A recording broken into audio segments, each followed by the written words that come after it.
Hello, everyone. Lovely to be with you. Welcome to the Voices of Leadership series podcast. I'm your host, Hugo Rabatika. Delighted to be with you in this Heritage edition. And I must tell you a little bit about our guest today. Now, he is a quintessential example of leadership whose remit extends far beyond the bottom line. He's the Chief Executive Officer of South Africa's National Heritage Council and was recently elected as the Chairperson of the International Council on Monuments and Sites in South Africa. He is none other than Dr. Thabo Manetsi. Dr. Thabo, thanks so much for coming onto the show. Thank you very much, Hugo, and thank you to the colleagues. Thanks. So these conversations are about incredible leaders, C-suite leaders. So what we're going to cover is we're going to talk leadership, but we're also going to talk about heritage. Yes. And more importantly, because it is Heritage Month. So first question, I suppose, would be, what does heritage mean to you? And as the chief custodian of the heritage of South Africa. Thank you for the question, and also thank you really for picking us as the National Heritage Council. And really the question around heritage and what does it really mean to us, it is closely linked to our mandate as the National Heritage Council. The National Heritage Council of South Africa, it's amongst various other heritage institutions in South Africa that are seized with the mandate of promoting and preserving our national heritage. And heritage basically as an area and a very important area of our work, and also within the sector itself. It's made up of a number of elements. Key to that is basically about the legacies of the past. And here basically we can even segment it and say, you have your tangible heritage resources, you also have your intangible heritage resources. The tangible heritage resources basically it's heritage resources that has physical properties like monuments, buildings, statues, heritage sites, things that you can touch and feel. Those are your heritage resources, but they must have reached a particular age in terms of the law. If they're 60 and above, then they're considered to have cultural significance and they can be declared as part of the national estate and as a heritage resource as well by law. The intangible aspects, it relates to a very important segment also of our heritage resources, which entails, cultural practices, languages, indigenous languages, performances, spiritualities, issues of spirituality, observations basically of nature, the universe, and so on as well.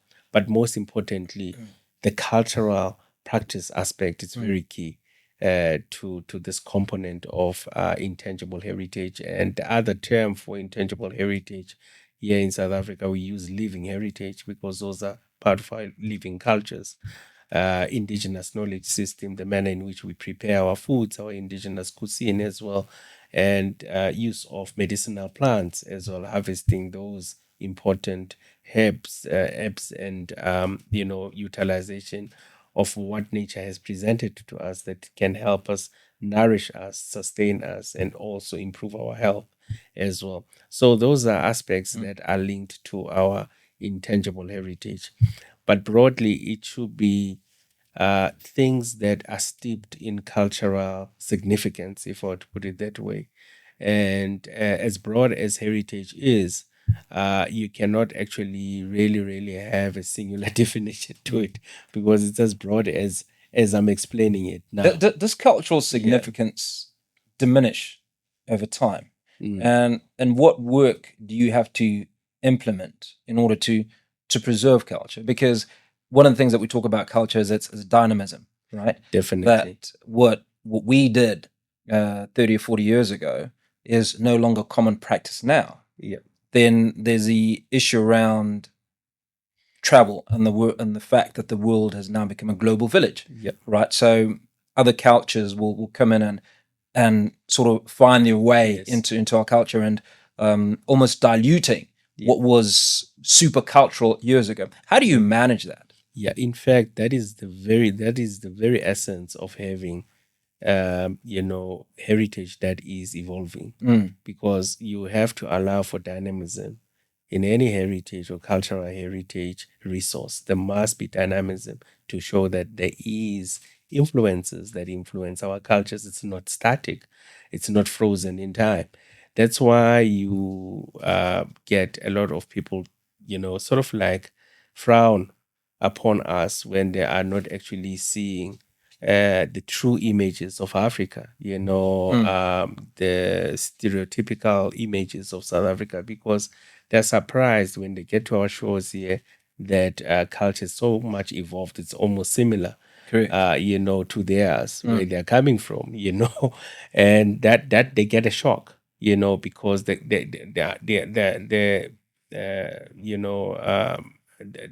the outset they were, very much looking forward to that which is authentic and still stuck, in time, What is authentic for them, though, yeah, right? what is authentic to them. Yeah, and authenticity also is a very, very problematic also concept as well. It's also informed by a lot of dynamism as well. Anything can be authentic as well. Yeah. But what is important here is that there are nuances within authenticity that we need to see them being carried through, even through the changes and the evolution of culture.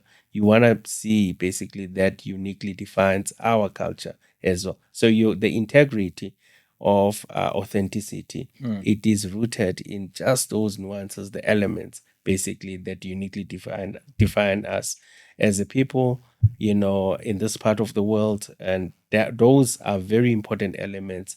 Regardless of the dynamism and the changes and modernity and so on and other influences, you maintain certain things within that as well. So our responsibility is to ensure that that is proudly and authentically South African in whatever that we are actually taking into the future as well. Yeah. Now, what is also authentically South African is the Rainbow Nation, Yeah. which is an incredible metaphor for diversity. Yes. Just before we got onto the show, we were talking about the reed dance Sure. some time ago, right? And how it was celebrated, or at least televised across multiple channels Sure. in the nation, and it creates a lot of interest for many people. But the Zulu Nation is only but one of several ethnicities in South Africa. Yeah. How do you, as Chief Executive Officer of the National Heritage Council, ensure that there is credible exposure, if you will, of this diversity? Yeah, that's a very important question. Again, it comes back to what is newsworthy. Again, we cannot also dictate what will be publicized or what is of particular interest, from various other agencies or agents of the state within the space of media and marketing and so on. But we know as the Heritage Council, whatever that we do within the platforms that we've got control over, we present the diversity that we have in our country. And we also are very much intentional in terms of really promoting elements that were previously suppressed, by the dominant colonial and apartheid regime, to say that, these are other very important cultural heritage resources that have been there forever, the Nama community, the Will community, the Khoisan communities, and so on. The cultures were seriously, subjected to repressive, states of the regime, of the previous regime, including ours as the Bantus and Sotus and so on. Yeah. But what we're saying here lies an opportunity within this constitutional democracy to present diversity in the same way in which we are presenting our 11, now 12 official languages as well. We do that for the other cultural, and ethnic groups as well as the National Heritage Council. But it's an area where we need to improve as well, where we need to collaborate with the media houses, Correct. multimedia platforms, to say that there is also other cultural heritage resources of particular interest, and not just for our own, society and also domestic, people or markets, but also for international, audience as well, that we do actually have this kind of broad diversity that is an embodiment of the Rainbow Nation that we have been purported really to be as South Africa as well. Yeah. So it is an area of work that we have to put a lot of effort, collaborate with the multimedia platforms, media houses, so that we're able to bring the true cultural diversity that we want to see, being presented and brought out there into the public domain as well. That's how you've been recently elected chairperson of the International Council on Monuments and Sites in South Africa. Congratulations on that. And I think it's befitting of your role as the chief executive of NHC. So let's talk about the balance of those two mandates. You've been in this office close on 12 months, and I'd imagine, even though you've been in the business, I think 20, 25 or so years, that the ask or the task is massive. How do you strike the balance of chief executive, your obligations to this organization, doubling up with that responsibility as chair of? That's a very important question that you've asked. Yeah. So what happens within my space and the kind of portfolios that I hold, and beyond just these two important responsibilities, I'm also a very, a committed scholar myself, and I teach, I publish, and so on. And all of this basically finds space within the very same issues, that I'm seized with in my portfolio as the Heritage Council CEO. The issues that find expression within my space, they equally find expression also with my other portfolio, being the president of ICOMOS SA. It's one and the same issues as well. For instance, if there is a glaring matter that has to do with desecration of monuments, as we have seen in the recent past, or perhaps the dilapidation of our heritage resources, again, it's topical matters that are gonna be very much, hitting the news within my space, across my portfolios as well. So it's a matter of consolidating all the work, so that they find expression within the various portfolios that I hold. But most importantly, with the e-commerce responsibility, I must also show that this is our experiences from the global south, as South Africa, that can actually add value to conservation management work internationally as well.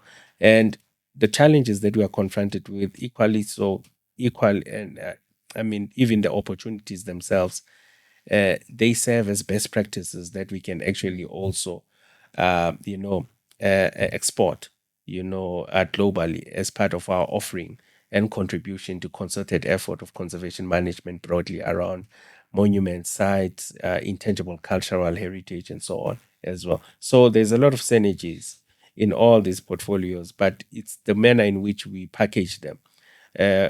My responsibility as the CEO here, it will be making more this work relevant to the audiences, across the three spheres of government: local, provincial, and national. But beyond that, then e-commerce kicks in. How do we take these matters internationally as well? Because these are our experiences. For instance, issues of climate change and heritage resource management as well. We are equally affected, and that's a global phenomenon. Can you see? So we are able to draw from our own experiences here and really export to those experiences and say, this is how we are actually affected by this. And these are the kind of interventions that we are putting in place that are assisting us to really, really, respond or address, the adverse impacts of climate change. Well, you bring in the issue, Thabo, of government. So we are going to talk about your position, previous position as chief director in government. Sure. But what I want to touch on is something that I find particularly interesting, and that you describe yourself as a scholar, continuing learning, but you also a teacher or an educator. Yeah. So you're having conversations with young people, right, for whom we'd like to leave a legacy, Sure. right? Just how much interest is there in heritage and in history from this new crop of young people? And what sort of challenges does it pose? Because I was having a conversation with someone the other day, and we're talking about how this generation of young people are not really like you and I, where we wouldn't question leadership to a point. Yeah. But for them, they talent like it is. Yeah, very interesting question. I've been working with young people within the space of conservation management and heritage, resources. Um, there is pockets within the youth that are very much patriotic, very keen to use African idioms in their lyrics. Yeah. For instance, Amapiano, if you listen to the lyrics of Amapiano, part of the African kind of messages, the idioms that's steeped in our heritage, Motswako, and so on, other, genres, in our popular culture. You find that even though they are actually, using, external stimuli in terms of the look and feel, the aesthetics, and the manner in which things sound, but the message, the lyrics themselves, they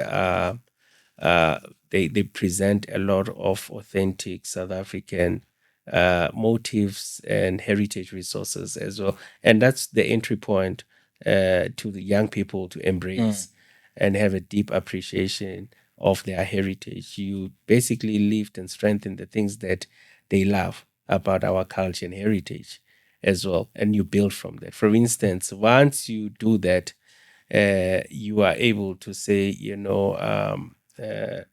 your gadgets that you use, your smartphones and so on, the content creators, here's a very important area that you can develop your content, unlock the economic potential of that, monetize it and so on, because it's a unique offering within your space as well. Because, I mean, competing with a person elsewhere in their own, using their own cultural motives and so on, and you basically having this within your space as well, it makes perfect sense to actually utilize what you are good at, perhaps what you have access to, to showcase and present using the various sort of like the public culture, the media that you would want to use to present yourself or to uniquely define your identity within the space that you operate, as well as a cultural worker, as a creative, as a content producer as well. So you use basically the low hanging things that are appealing to young people. Amapiano, I mentioned it because it's an evolution of things that happened previously, from Kwaito to this, from Mpatanga here and so on. You see a lot of infusion of the past and present, infusion of the past and contemporary as well, but the message is still the same as well. Cultural idioms, cultural motifs are still contained there. We build on that. And then you say, all right, in an academic setting, if we also want to take this to the next level, to be knowledge producers, why can't we also again put it in this format as well? Yeah. So that's where you draw the inspiration from. Although it's difficult, there is a lot of pushback. People and young people always perceived history, heritage as boring subjects. So you always want to inspire them and actually really draw the interest from the things that they love that are associated with our cultural heritage. For instance, it's trendy now during Heritage Month for South Africans now to be dressing up and showcasing their regalia, traditional wear and regalia and so on now. And we are saying that why can't you do that every day of the year, every week of the year, so that you do your heritage every day of the year? Don't just leave it for September or for Heritage Month. Isn't it so cool for you to do it throughout the days of the, because it defines who you are. Interesting though that you speak about that, because it almost raises the question of what does heritage mean to me, or what does heritage mean to you, right? Because my little boy is going to school and they're celebrating Heritage Day in a couple of days, and they have the option of wearing whatever traditional or ethnic attire they choose, but there's also the option to wear a Springbok rugby shirt or sweater, and that speaks to somebody's heritage, doesn't it? Yeah, definitely. So the beauty about our cultural diversity in South Africa. Again, you present this palette of the different cultures that are there, and you again leave it to the audience. You leave it to young people to define heritage in their own terms, but reminding them again that what is important is for you to really, really highlight and project your identity, that which actually defines who you are. Can you see your name is so and so? You start there. Your background is so and so. Wouldn't it be more meaningful for you to actually lift that which defines you as your own identity, and so on? Some of us, we learned the hard way that during the height of apartheid, our surnames were changed, and the surnames that we have really were, emerged out of, our apartheid system as well. But the way when you're tracing your genealogy, you trace that, man, you're coming from this kind of background, this family, this culture, this surname, and so on and so forth. And when you define who you are, you would really want to lift those kind of elements that actually make up who you are.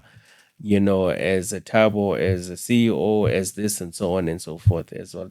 I mean, one day I was asked, as the CEO of the National Heritage Council, how do you express diversity in your dress code? And that is a very difficult thing, because you ask yourself, really, diversity, how do I wear half of this, half of that, a portion of that, and so on, to showcase the diversity? But it's not then, it almost suggests then that it's not an event, it's a process. It's a process, right? Definitely. It's a process that we need to all work through, so that we get to a point where we are saying that this uniquely defines who I am. This uniquely defines my identity as Thabo. This defines our unique identity as the Heritage Council as well. This defines our identity as a rainbow nation as well, because there is also a lot of contestations. Heritage opens or lends itself to a lot of contestation as well. It's meant to do that. Why? Because it is dynamic. Culture is dynamic. It can't be static as well.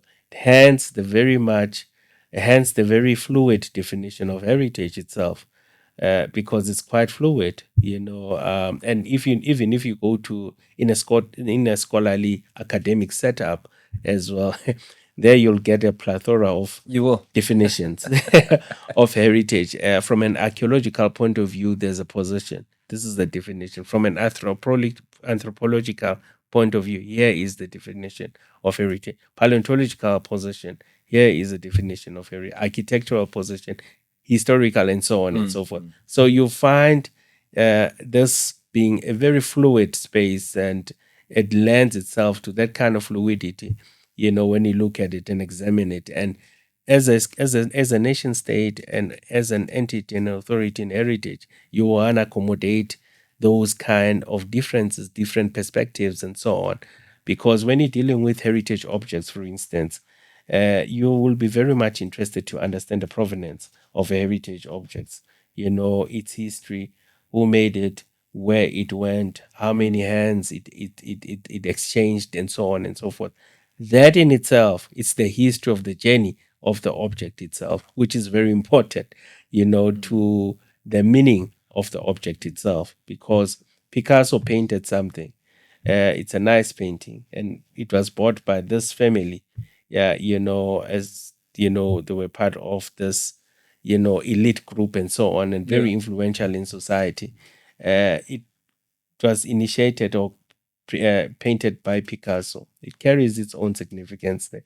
But because it moved from Picasso to this, prestigious sort of like family or institution and so on, again, that is a very important history, because that history is part of the epochs, and the epochs which map out a journey of where this heritage resource was and has been, and how it has evolved over time to be where it is as well. So let's talk about potential challenges. Now, one of your key skills as a leader, obviously, is advocacy.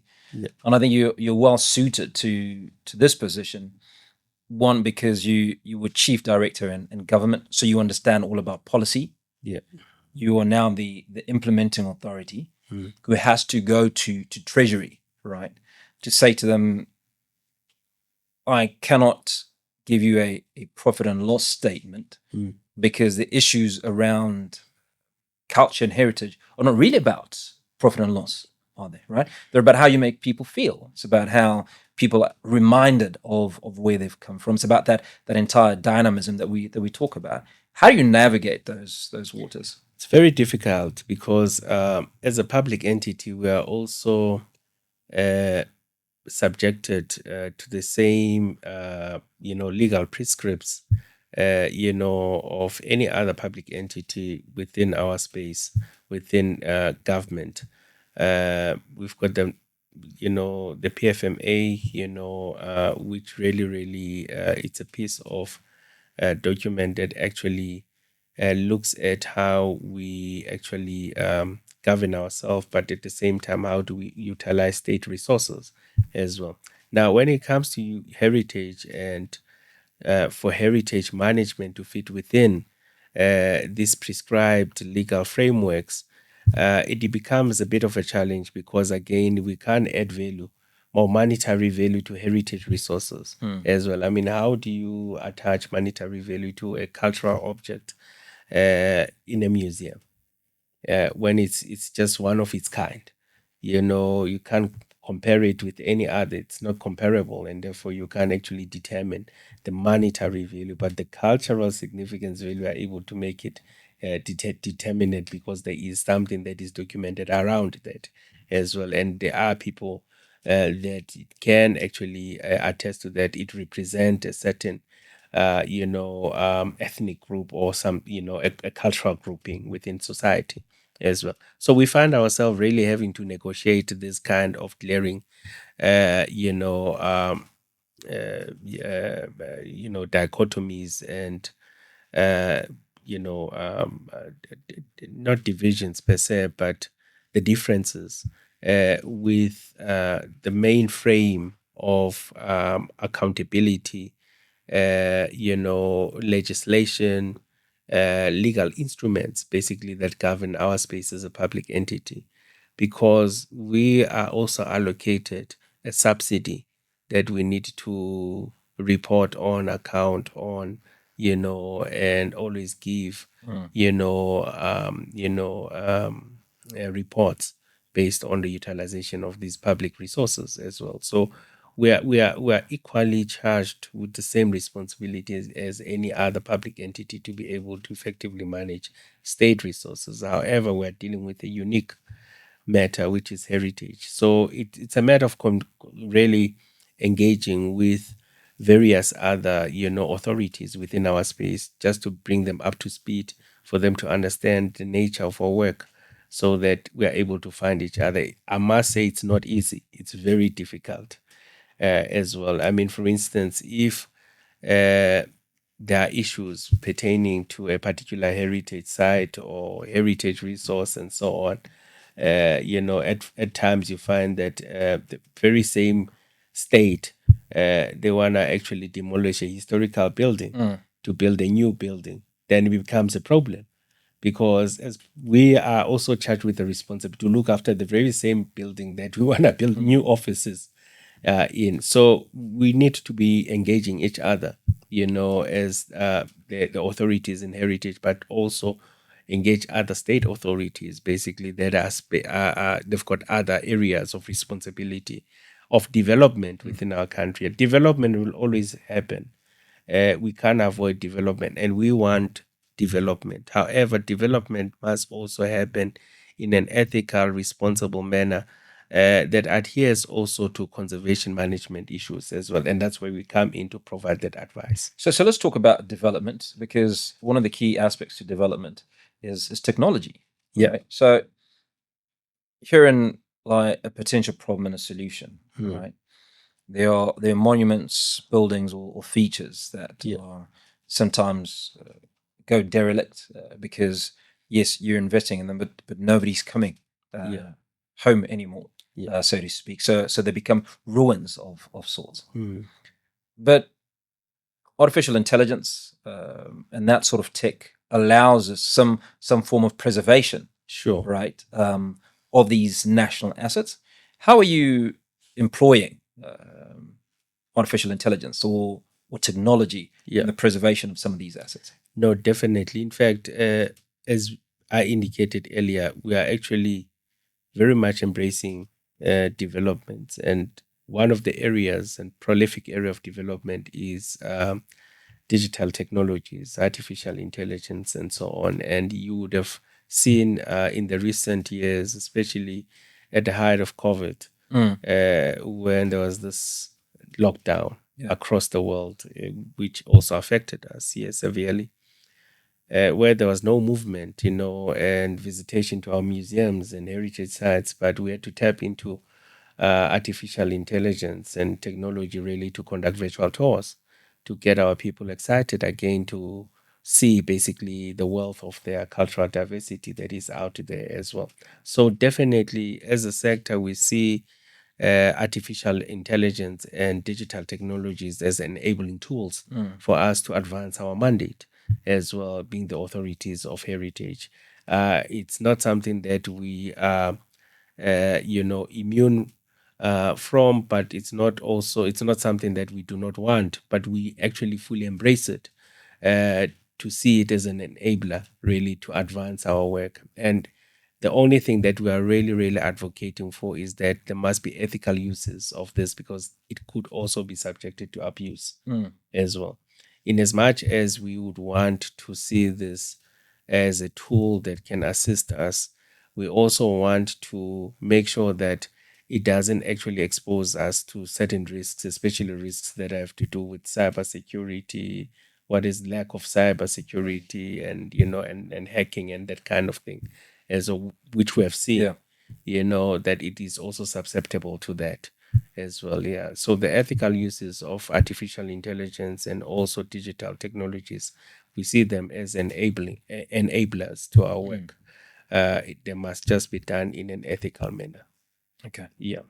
So you double up as an expert panelist, right, for bodies like UNESCO, where you are rubbing shoulders with other leaders at the highest platforms in the world. How does that shape your role or function as chief executive of NHC? I think for me, it adds a lot of weight and value to my work. Weight in a sense, in a positive manner, to say that, I draw a lot of new information, best practices also when I serve in these multinational platforms under UNESCO, under ICROM, under ICOMOS, and so on, because you learn from other nation states on the best practices of conservation management of their heritage resources. You come back again with new, knowledge that you'd want to infuse and implement, those best practices to the work that we do here at the National Heritage Council and beyond just the National Heritage Council within our local spaces, within the heritage sector here in South Africa. So there's a lot of synergies, and good practice that one is able to draw from those multinational serving at those multinational platforms. But equally so, we also have our own pockets of excellence in conservation management that are unique, in our space, that are steeped in our indigenous knowledge systems, that the world is looking out to us, to export, to the world, and also for us to play some kind of lead role to inform and educate others about these important best practices in conservation management. For instance, we talked about climate change. Climate change, we have seen it come within our space. And one of the things that we learned from our indigenous communities, especially on the cultural landscape, has been that there are certain things that you can do to mitigate the adverse impact of climate change on the natural environment. Applying those within our space, and those are just indigenous techniques that have been applied for many years. We document that kind of experience, those kind of best practices, and these are the best practices which, again,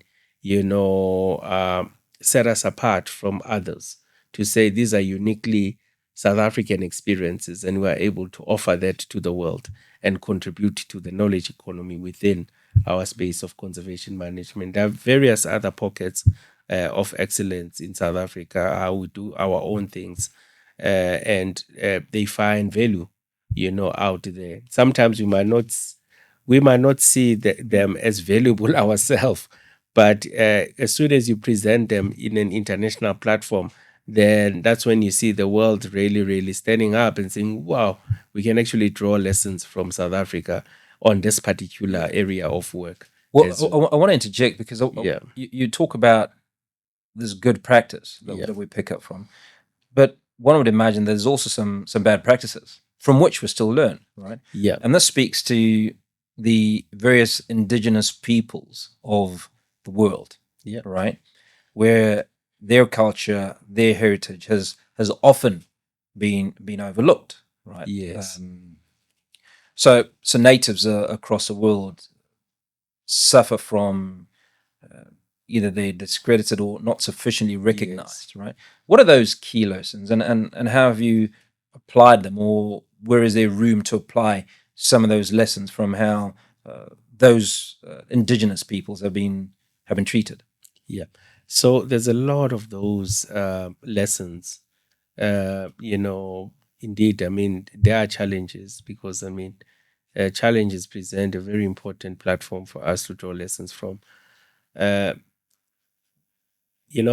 we're talking about transforming the heritage landscape in South Africa, we still again see a situation where there's a number of heritage resources that was previously marginalized that has not been brought to the fold as well. And as we spoke earlier on, heritage conservation management is not an event, it's a process. So it's a process that has started, it's moving very slow. It's highly dependent at times on availability of resources to be able to take, the processes forward. But I must say that we find ourselves again at the crossroads where even the very same indigenous communities at times, there will be, you can see basically there's a lot of, not reluctance to again make reference to their native, indigenous heritage. A lot of them have moved on to embrace modernity as well. Again, there's an area of us as the authorities in heritage conservation management having to work now with the psychology, of our people to say that, modernity, yes, it's well and good to embrace it, but don't forget who you are within the context of modernity, because that which was severely suppressed by the apartheid regime, it's not fashionable, it's not palatable. No. Yeah, because people identify that as it was not cool then, it won't be cool even now, forgetting that actually defines who they are. They are actually a true representation of that which they emerged from, even during the heart of apartheid, during the heart of colonialism as well, into this democratic space. They are still carrying those very much critical elements of their cultural heritage resources. At times, this reluctance, it adds another layer to authorities such as ourselves to go and actually work with these communities, try again to re-educate them about, appreciation of their own cultural heritage resources, because you can see basically that the siege mentality of colonialism and apartheid has seriously affected them. And as a result, they want to take up new identities that they do not know of. I mean, that are not, in stark contrast with who they are. But again, I mean, here we are saying we are always constructing heritage in the present, from remnants of the past, for the present and future generation. But the work really here, it lends itself to a process of working with individuals, working with places, inscribing meaning to places as well, so that we're able to take this work forward as well. And there are a whole lot of instances and situations that presented these important lessons for us, as a state authority in heritage, where we are saying, let's take this holistically. You can't actually take heritage conservation management in a piecemeal. You work with people, because people are very central in conservation management as well. Even if you're working on the cultural and natural heritage landscape, you have to take people along, work with them, convince them, nudge them, and guide them to the right, space where they can work with government to take this work forward. Thabo, I've got two more questions I'm going to ask before Yeah. we wrap this important conversation. The one speaks to you're the holder of a PhD. Yeah. And I'd imagine in executive leadership, which is pretty dynamic, right? You're under a lot of pressure, right? But how do you find time for deep scholarly thought, right? And how does this benefit your organization? Yeah, very important work. I mean, the work we do here, it's really, really guided basically by the priorities of the state and the pressures that come with that delivery of those priorities as well. In the space of a pressurized environment that we find ourselves in, one has to actually use that.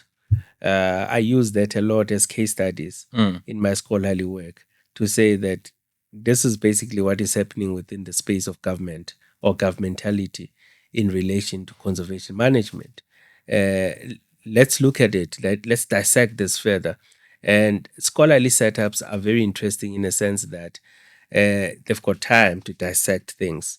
As a scholar and a chief executive officer here, I'm able to have access to this archive, to the work, to the issues, to all the problems, and I'm able to sit in an academic setting and present all of this to my fellow academic colleagues to work further on this kind of matters that I'm seized with. And when we do that in this cohesive manner you see, the key issue is to link government work with the academia. Research and government work. What should inform our policies and priorities is actually research, but it should also be the other way as well, because case studies are before us, and those are practical things that we can take to scholarship. And scholarship, they have time to dissect the issues and come back, after making that analysis, and say, these are the things that we can use as interventions that can actually take you forward as the National Heritage Council, or as an authority in heritage conservation management. So you work with these dynamic groupings, to assist you to adequately reflect on some of the complex matters that you find yourself in or seized with, especially in my space being the CEO of the Heritage Council, because you can't do this thing alone as well. Yeah. So this is how I navigate this space. It's not an easy space, because I can't actually really do this research work alone. I have to work with a team of researchers that can also assist in finding a solution to a problem that we are confronted with as a state in this space. Yeah. Not so much wrap. You have a unique experience, a unique journey that you've walked. So define for us the role of a CEO in the 21st century, when your role is not looking after patents or a factory, but essentially the collective memory of a nation's culture, if you will. Yeah. I think the unique aspects of serving in this era, in this, in a space where I am, the beauty about it is now there's a whole lot of enablers from policy, legislation, but practically, if you look at digital technologies, for me, that's the way. It is basically that is basically a technology, or perhaps tools of trade, if I were to put it that way, that have been very much enabling to the dynamism that is required for a CEO of the 21st century to effectively discharge their responsibility to tap into new technologies, to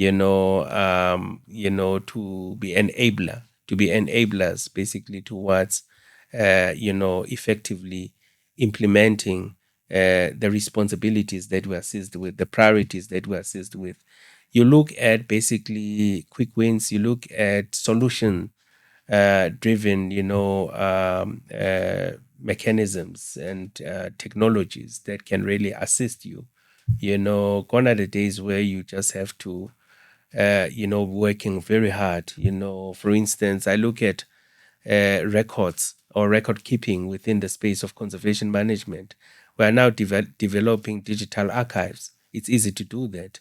AI tools are there to capture things in real time, but they are able to develop the digital archive for you effectively, with less human error and highly steeped in precision as well. So for me, those are some of the things that are being seriously, they might look very small, but they are very much enablers for a CEO of the 21st century to actually be fully effective in what they do as well, regardless of the other things. I mean, the other aspect that we have seen also is that now there is a space for us to collaborate with the private sector. For instance, the private sector, then they were anti-conservation, some, not all, but now we see an, appetite, increased interest within the private sector to collaborate with entities such as our work, to join forces, for instance, in conservation management of both natural and cultural heritage. For instance, saving the rhino, natural environment, we've seen private sector interest there. Cultural heritage, we have seen that as well. So the beauty really operating as a CEO within this space, you are able to marry basically the public and the private sector, to rally behind a particular objective for the state. And the objective here would be broad participation and collective responsibility towards conservation management of our heritage resources for the benefit of the present and future generation. Fantastic. Thabo, appreciate your time. Thank you so much for speaking to us. Thank you, Hugo. Thanks. Dr. Thabo Manetsi, who is the National Heritage Council Chief Executive Officer, joining us in conversation as we spoke on issues around heritage. I'm your host, Hugo Rabatika. Look forward to the pleasure of your company at the very same time next week. Remember to like, subscribe, and share. Till next time.